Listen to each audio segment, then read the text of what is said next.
Happy fall, everyone. I wanted to do something a little bit different. In this, the height of fall, it's time to get cozy. So grab a blanket, grab some tea. I have vanilla apple tea here myself because it is time for me to talk for way too long about something by the Beatles. And that isn't me being cute, that is the name of the song.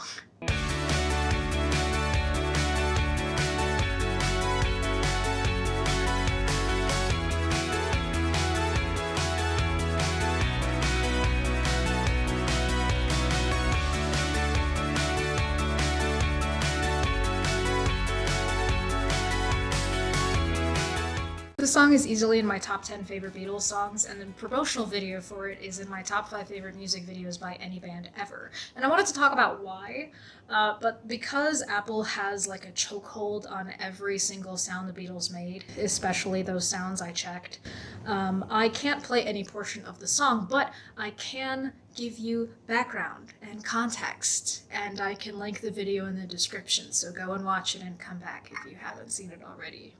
Oh wait. Part of the beauty of something is the contrast between the state of the Beatles when the song was written versus the state of the Beatles when the video was filmed, because they're two very different things. So I want to talk about the state of the band when the song was written. The song Something appears on Abbey Road, which was the last album that the Beatles ever worked on. The song was written by George Harrison, who had struggled for his entire tenure with the Beatles to be recognized as a songwriting equal. Most of the time, John and Paul would dismiss his songs because they didn't think they were as good as the songs they were writing, and George didn't have like a writing partner to do the whole iron sharpens iron thing.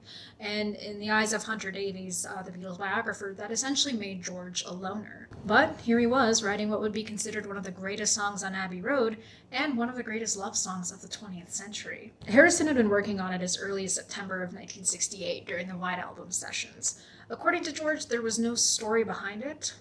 Or maybe there was. When asked about the inspiration for the song, George at one point said it was maybe Patty probably. Patty being Patty Boyd, his wife at the time. And so, while John and Ringo were being bossed around by Paul, George would sequester himself in a studio and work on the song. Despite the fact that their producer George Martin was deeply pleased with the song, it took a while for the song to actually get up off the ground and onto an album.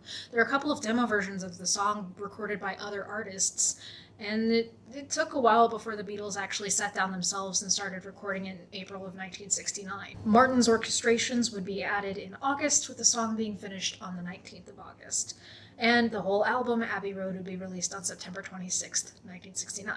And I know we're here to talk about the video, but I have to talk about what makes the song beautiful on its own. Like, I don't cry during the bridge just because, like, the visuals are cool, you know? The beauty of the song for me lies in how it is a song about love that is comfortably lived in rather than love sought or love lost. There is no ideal woman out there for him. He is already in love with his ideal woman, and she confirms to him that she loves him just by being who she is. There is something about her that gives him confidence in the love that they have. And lyrics like "Somewhere in her smile she knows" demonstrate this deep understanding that transcends infatuation. It is reassurance and it is security. And paired with that is this ease he feels that we hear in the bridge. You know, he isn't worried by the fact he doesn't know where this love is going to go because he doesn't have to worry about it. And that's beautiful. He doesn't have to know. And I love that. And the way the music swells underneath that bridge just drives that point home so strongly, and it's beautiful. Now, the place George and the Beatles were when the song was written, as mentioned, was a vastly different place compared to where the Beatles were when the video was filmed. This is another facet of the video that fascinates me, so let's talk about where the band was when that video was filmed. The video was filmed in October of 1969, and it was the last video that they would ever make as the Beatles. But technically, there were no Beatles by October of 1969. By then, the band had separated. John had announced that he was leaving the group.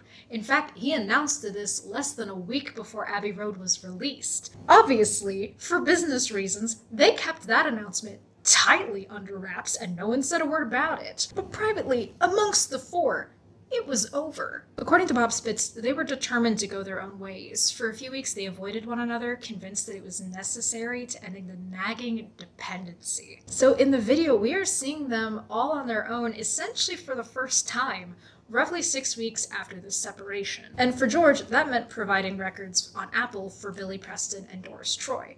Fun fact, Billy Preston is the one you can hear playing the organ on I Want You, She's So Heavy, and on Don't Let Me Down and Get Back. Billy Preston was a cool guy. And sometimes George would play with the funk band for Delaney and Bonnie, and being able to slip on stage as a nobody guitarist reminded him that he actually really did love performing when he could actually hear his bandmates and wasn't being pelted with jelly beans. Also around this time, George had begun publicly talking about his own solo album, which would become All Things Must Pass, though he didn't fully commit to working on the album until after the breakup was made official. John, meanwhile, was attached to the hip to Yoko, and by late fall, his and Yoko's life together had become a traveling carnival of put-ons and misbehavior, rhetoric and activism.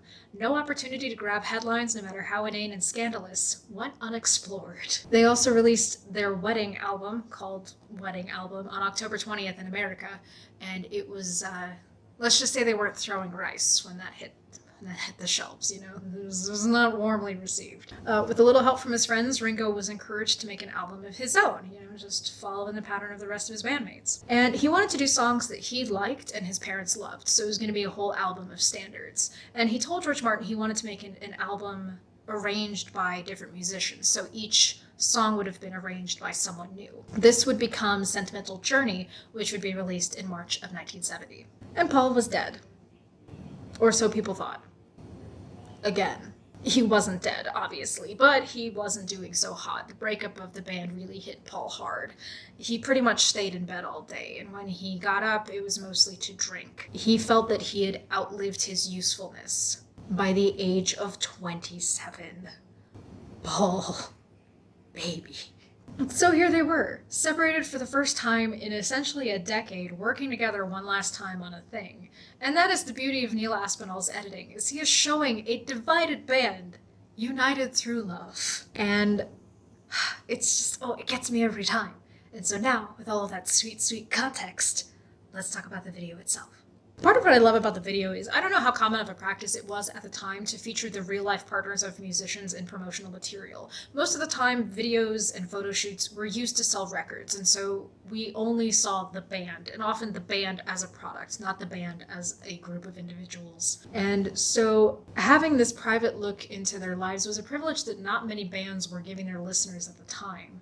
And as a result, it's exciting. It's heartwarming to see these couples together, you know? The video was filmed in October of 1969, and so we are treated to idyllic fall scenes of the four Beatles couples at their respective homes. So we have segments of George and Patty Harrison, of John and Yoko Ono Lennon, of Ringo Starr and Maureen Starkey, and of Paul and Linda McCartney. And these segments are so simple, but the impact of them is so great. George and Patty are filmed at their home in Kinfons, which is a bungalow in Esher, Surrey. And to me, George and Patty always embodied like the young, hip, cool kids of the 1960s. Like, every image of them throughout their relationship, they always look so chic and so stylish, and that applies here. Patty was a model, and so her kind of natural grace and effortless poise really comes through here, and the way George looks at her conveys such warmth that it just makes her glow all the more brighter.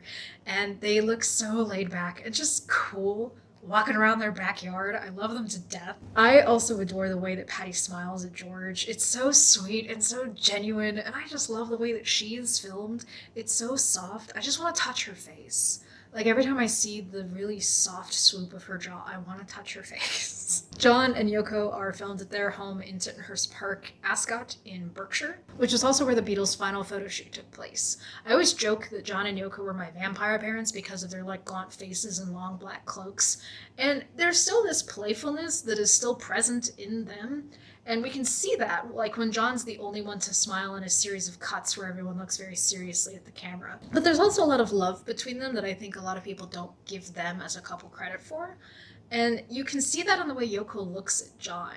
Even in the way the camera looks at Yoko. I don't know who held the camera for each of these individual segments, but the way the camera frames Yoko, it's in a way that reveals just how mesmerizing she was. Like, she was the cool art chick. All right? And she has this aura about her that is just so magnetic, and that is conveyed through just these really simple shots of her. Ringo and Maureen are filmed at their home in Round Hill in Highgate, London, but I couldn't verify that location. They were moving around a lot during that year. Maureen has always been a style icon. I've loved her outfits to death in every picture I've seen her in. And her rocker babe image really complements Ringo's 19th century gentleman look really well. They embody a different kind of cool than George and Patty, but it's like an approachable cool, and that kind of comes through when they're just like messing around on motorbikes. I also love watching Ringo catch Maureen and they just kind of twirl around. It's the cutest thing in the world. I love it to death. Paul and Linda are filmed at their farm in Scotland. Going to Scotland was a retreat for Paul. Again, people thought he died because he just wasn't seen around England anymore. And it was at this farm that Linda's strong, necessary presence would be what would help drag Paul out of his depression and get him to writing music again. And the way his eyes brighten when he's around her stands in really sharp contrast to his like nascent depression beard and just generally disheveled appearance. The way they are filmed together is so natural and very earthy. And despite this lingering cloud that hangs over Paul, there's this light that just emanates from Linda and therefore from the both of them. I love seeing Paul go and stop when he's with her, and just the way that they like cuddle up against each other. And oh my gosh, I love watching them frolic with Paul's sheepdog, Martha. It just warms my heart every freaking time. I love it to death. The video highlights the beauty and power that these wives held at this time in their lives. The lingering gazes on their faces and not their bodies. It gives us as viewers a chance to see what John, George, Paul, and Ringo saw in these women. We fall in love with them too. And we see that's something. That's I love it. It's like the central thesis of the video, and we see it play out in real time. Oh, I love it so much. Above all, this video is beautiful because it memorializes these relationships, imperfect though they were, at a time when these relationships were kind of all these guys had. In addition to this, the video immortalizes October 1969. That moment is frozen in time through this video. In a way, the video tells a story all on its own. Here are four guys on the verge of the second biggest change in their lives. They have to figure out who they are when they're not attached to this brand that has defined them for nearly a decade. The video also shows how they've evolved and how they're continuing to evolve and how they've grown apart, because this video wasn't filmed like in a day. They weren't going to each other's houses to film it. It's individual segments stitched together. This video is bittersweet because pretty much nothing from this video is here today. None of the couples is still together. No one still lives in these houses. And half the people featured in the video have passed away. The Beatles have been broken up for 50 years at this point. This video, in many ways, is a transitional piece. The video is taking this one band, and gently splitting it into four individuals who are capable of their own art and their own trajectory. It is the very definition of one door closing and another opening. And I think that's beautiful. Yeah, that's why I love this video. It's so tremendous as an art piece, and I just adore it.